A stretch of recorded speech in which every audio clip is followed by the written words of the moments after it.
Good morning. Time is 8:30 a.m. as we take a live look outside of Coors Field in the Colorado Front Range. A beautiful day to go outside and watch a baseball game because it is going to be toasty out there. Just remember, bring your sunscreen, some water. And a little, like a spot for shade, so you can take a break from that. Seriously.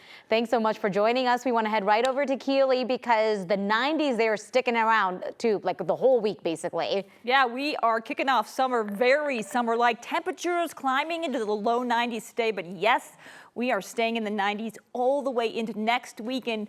Monday, actually, the warmest day. I mean, we'll be pushing triple digits on Monday. We've got beautiful blue skies out there right now. We're at 68 degrees out at DIA. Winds very light out of the south-southeast, right around 6 miles per hour. Temperatures out there, boy, we're already up to close to 70 degrees in Lyman and Sterling. Again, 60s across the plains, 40s and 50s up there in the mountains already. Take a look at our HD Doppler radar. A few clouds moving in from the south and east, but we're not going to see those clouds really increase until we head into the afternoon hours. We do have some storms rolling in over the high country, the mountains, some isolated showers and storms up there. Probably going to see just a few sprinkles here in the metro area, mostly sunny skies until we get to the afternoon. Do want to point out we have an air quality alert to talk about. This is for the Front Range urban corridor. This goes until about 4 o'clock. And again, so higher pollution levels out there. If you are one of those respiratory sensitive folks, if you're in one of those sensitive groups, you might want to think about limiting your outdoor activities.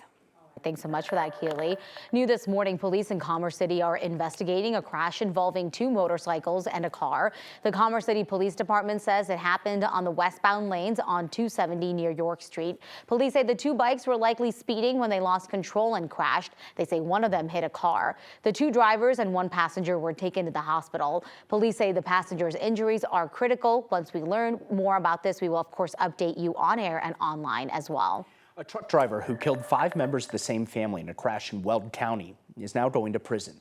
A judge sentenced Jesus Puebla to 11 years on Friday. He was driving a truck on I-25 in 2022 when he didn't slow down for stop traffic and slammed into the back of a car. Emiliano and Cristina Godinez, their son Aaron, his fiancee Haley, and the young couple's 3-month-old baby Tesley. 5 people in all were killed. Their family members spoke at Friday's sentencing hearing. Jesus didn't just kill 5 of my family members, he killed all of us. He has taken my baby girls, my past, my present, and my future. That's Haley's mother, Des Everts. Puebla's attorney argued that the company that owned the truck was at fault. The truck did not have working brakes. Prosecutors argued even if they had been working, Puebla was driving recklessly miles before the crash and did not stop because he was distracted. Puebla's commercial driver's license was expired, and a trucker who caused a crash that killed a man on 285 last week did not have a CDL. The companies they worked for, Caminantes Trucking and Monique Trucking, had a history of violations, and now there are calls for criminal charges. My husband would be alive today if there was more accountability on the truckers on the road. Colorado has a new law increasing penalties for truckers who don't have a CDL. They face a misdemeanor instead of a traffic offense. Greg Fulton is the president of the Colorado Motor Carriers Association. They supported the bill before it passed, and he says state laws can only do so much. It really kind of falls within the federal government and in terms of probably removing their ability to operate. Fulton went on to say that this problem doesn't just fall on the federal government, but that he's also looking at the state where the 2 companies are based in California. RTD slowly fixing the slowdown with its light rail trains right now. The train going from Bellevue to the Orchard Station is now allowed to go full speed, but not the trains in the other direction or in the other areas where the 10-mile-per-hour zones are still in place. We expect to have significant progress by September if it's not completed altogether. RTD discovered rail damage in certain parts of the track. If left untreated, the track could crack. The repair work is being done overnight. Moving to some national headlines now. 3 people are dead, 10 others are injured after a shooting at an Arkansas grocery store. Arkansas State Police say that 2 police officers were also injured in that shooting. The suspected shooter, identified as 44-year-old Travis Eugene Posey, was also injured and taken into custody. Posey will be charged with 3 counts of murder, along with additional charges pending. Motive for that shooting still not known at this time. The U.S. Supreme Court has upheld a federal law keeping guns out of the hands of people subject to domestic violence restraining orders. The court ruled 8-1 in favor of the Biden administration, which has been defending that law. In his opinion, for the majority, Chief Justice John Roberts wrote that when a court finds someone poses a credible threat to the physical safety of another, they can be temporarily disarmed consistent with the Second Amendment. Only conservative Justice Clarence Thomas dissented to the ruling, writing that laws like the one at issue could be used to deprive political minorities of their rights based on the idea that they are dangerous to society. The ruling does indicate that some longstanding gun laws are likely to survive. As the presidential election heats up, a behind-the-scenes contest also reaching a fever pitch in the Trump campaign. He has to pick a running mate in the next couple of weeks. The clock is ticking. He has to make a selection before the Republican National Convention next month. As of now, the people seen as most likely to be his VP pick are Senator J.D. Vance of Ohio, North Dakota Governor Doug Burgum, and Senator Marco Rubio of Florida. Nothing is set in stone, though.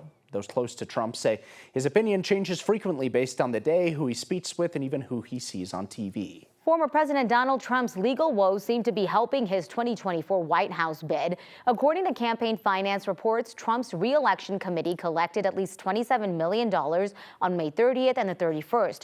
Those are the day and the day after Trump was convicted in the New York criminal trial. Before that, Trump's two biggest fundraising days came after his indictment in the Manhattan trial and when he was booked in the Fulton County Jail in Atlanta. President Biden and former President Trump will debate this Thursday on CNN. In world news, American Paul Wheen has reached a grim new milestone in Russia. He's been wrongfully detained there for 2,000 days.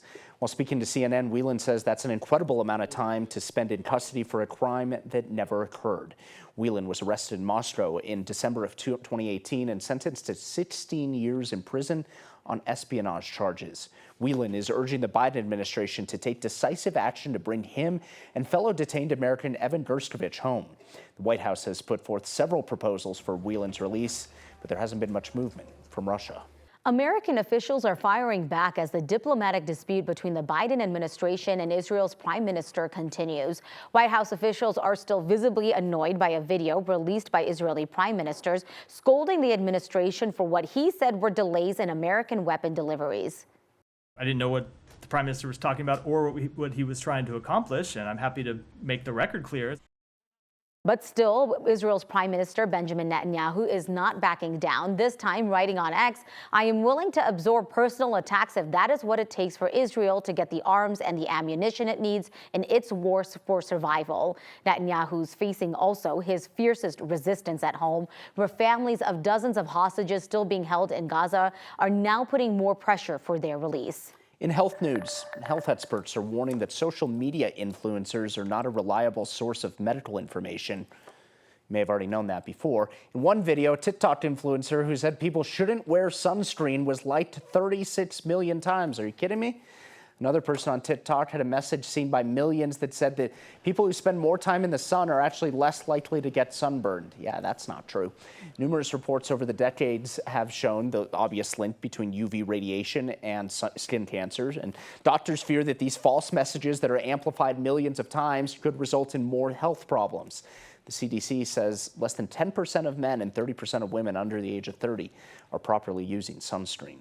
On Friday, a federal appeals court reversed aspects of a lower court ruling that would have blocked parts of the Obamacare. The previous ruling would have blocked requirements that insurers cover certain preventative services at no cost. That includes several cancer screenings and a popular heart medication. But the conservative Fifth U.S. Circuit Court of Appeals upheld the trial judge's conclusion that some no-cost coverage mandates are unlawful. Friday's ruling sets up what could be the next Supreme Court clash over the Affordable Care Act.